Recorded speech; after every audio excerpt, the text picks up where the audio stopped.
Through the voices of our wonderful speakers, this conference seeks to challenge the systemic exclusion of people with a disability and show how connections open up opportunities for people to be active contributors to their communities. And we've begun to realise how important belonging is to human beings and how it's under threat at times. And so I'm really pleased we have almost 300 people in this room interested in the topic. Believe in yourself and nothing is impossible. The bigger you dream, the more you'll achieve. Hello, my name is David Haloga and I have worked at Woolworths for 7 years. I guess it's not what happens to each of us that matters. It's how we choose to deal with it. If I've learnt one thing from rebuilding my life after my accident, it's that achieving a sense of belonging has to come from the individual. No, I'm living by myself independently, and I love living by myself, and it's awesome. I was living by myself and I thought, yeah, I know someone that might want to move out with him, so yeah, we kind of went from there. It was supposed to be a 2-month. Thanks, buddy. Yep. Thanks, buddy. Oh, Brody.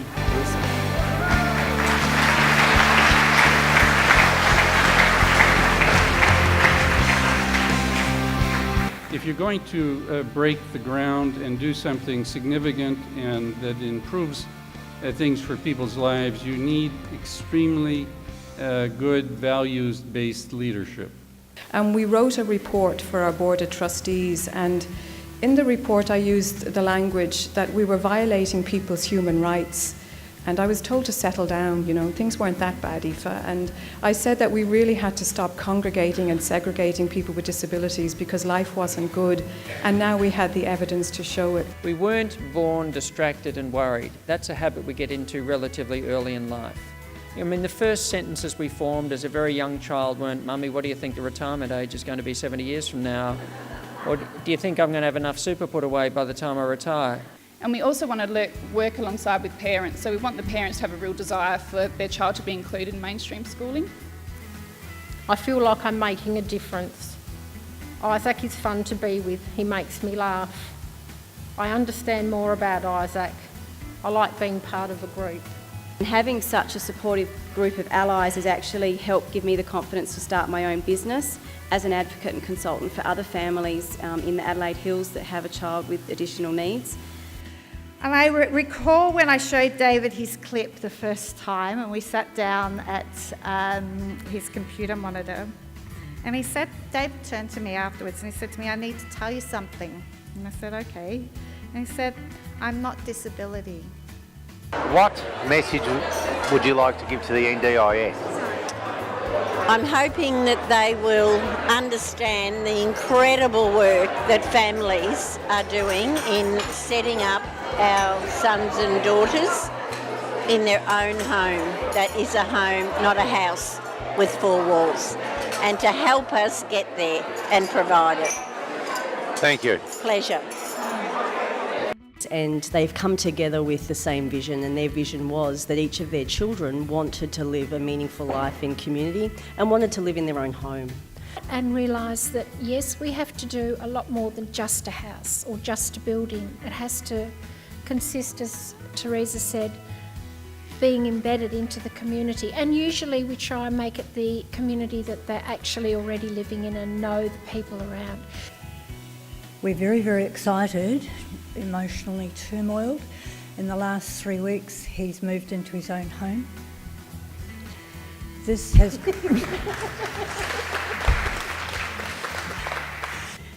When I joined 5 years ago, it's probably 6 years ago, all the families had their special needs son or daughter living at home with mum and dad, and there's 5 now living independently.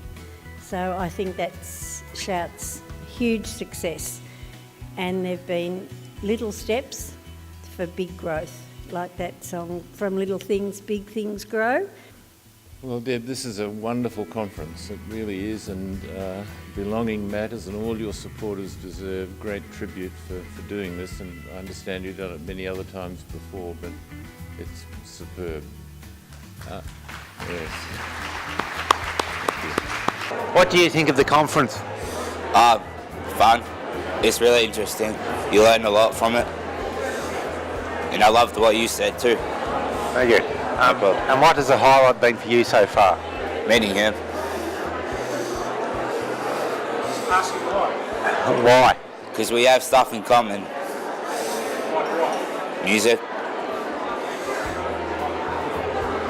And what do you think of the conference? I think it's really, really good, very inspiring. Definitely there's been some really motivational speeches that really gave me a bit of kick up the arse and sort of like, oh, okay, you know. Yeah, so really opened up my eyes to a lot of things as well. And what is the highlight? What is been the so far for you? highlight? Meeting new people all the time. Hearing the motivational speaking from everyone. That's the highlight. How did you meet your friend?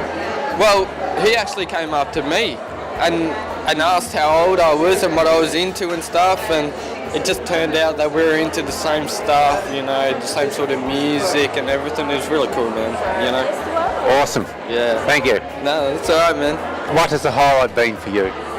I liked your talk. Really enjoyed that because I've got a son myself.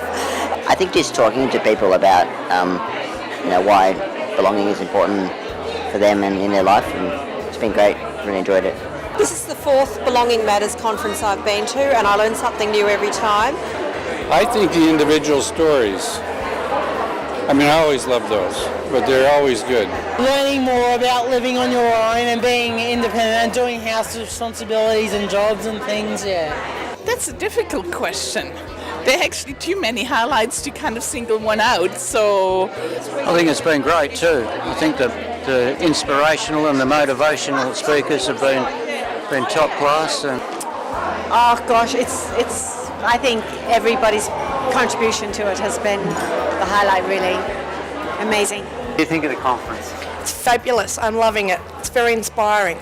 And what has the highlight been for you so far? Oh, seeing you here, Cam. I like the personal stories. The personal story this morning from Emma was really good.